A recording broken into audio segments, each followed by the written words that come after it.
right, if you're getting ready to do a little smooth driving, smooth sailing, as they like to say, into work and school this morning, we are still tracking some snow showers out there, but they're beginning to taper off quite a bit this morning. I do want to update you on some of the road conditions here. Here's the good news right off the bat. Notice the I-15 corridor from up towards Cache Valley, right on down through the Ogden Valley, into the Salt Lake Valley. Looking good.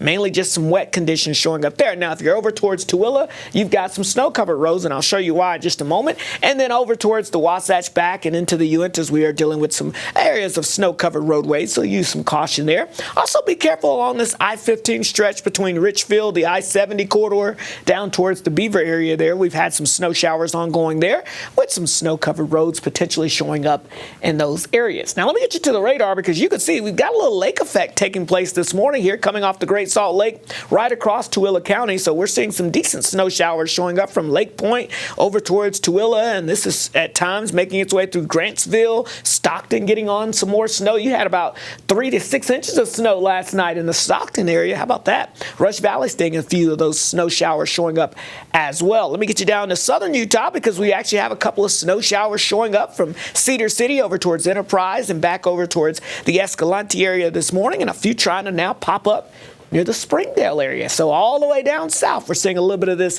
light wintry precipitation that continues to be ongoing out there. All right, here's your forecast for today. We'll lose the winter precipitation by about lunchtime, and then this afternoon we'll have a mixture of some sun and clouds, upper 30s in Cache Valley, low 40s along the Wasatch Front, 30s and 40s across Castle Country, and we should hit temperatures around the low 50s in St. George. So here's our storm system this morning. It will be moving away.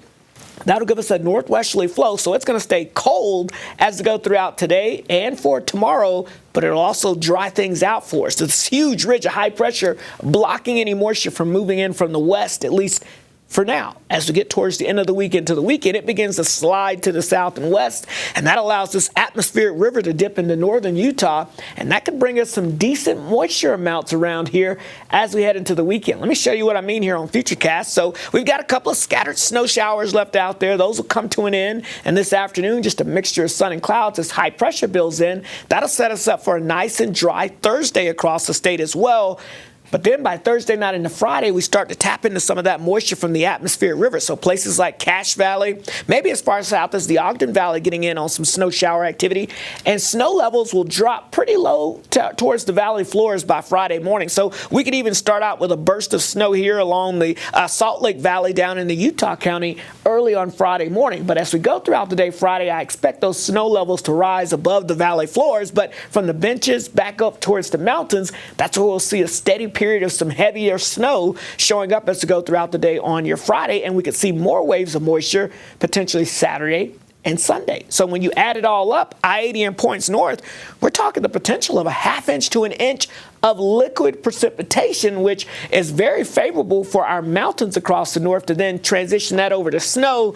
So you can see, I don't want to get too much into the numbers, but some of the purple is showing up for our northern mountains in that 10 to 15 plus range here as we get towards this weekend. So if you've got travel plans heading up to our mountains, just know there will likely be some significant travel impacts for us as we get into our Friday and Saturday for our northern mountains. If you're in central and southern Utah, looks like you're going to miss out for the most part on this moisture, as this atmospheric river is going to kind of line up across extreme northern Utah. But that could change, so we'll keep you updated in the coming days as we kind of lay out exactly where this path of moisture will flow.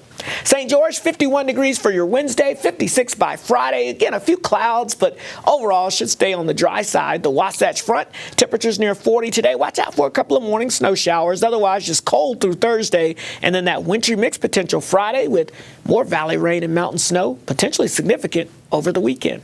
All right, let's get a check on what's going on right now with your traffic as we get you out the door. The good news is temperatures primarily above freezing here as you look downtown. So notice we are looking at mainly just wet roadways and not any slick roadways. Now in the mountains, I'm looking at some decent conditions right now, at least up towards the Wasatch back. But just be careful anyway, because temperatures are below freezing in this area. Matt, Alyssa.